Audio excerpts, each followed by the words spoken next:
جماعت پرندے کلاس ایوز،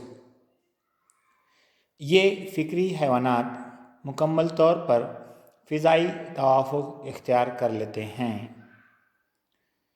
پرندے گرم خون کے حیوانات ہیں، یعنی یہ اپنے جسمانی درجہ حرارت کو مستقل رکھتے ہیں۔ ان کا جسم گاؤدم ہوتا ہے تاکہ ہوا کی مزاحمت کم سے کم ہو۔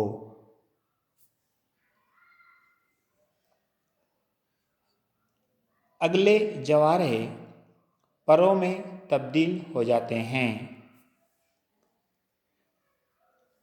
انگلیوں پر سفنے اور ناخن ہوتے ہیں۔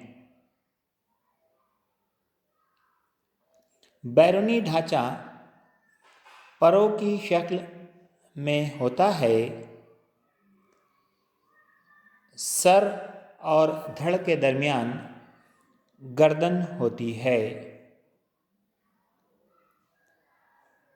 جبڑے چونچ میں تبدیل ہو گئے ہیں۔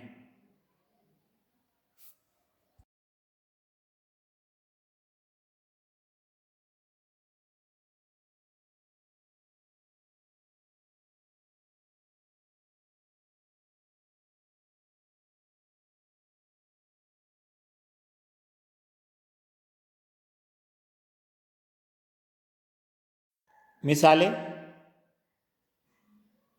مور،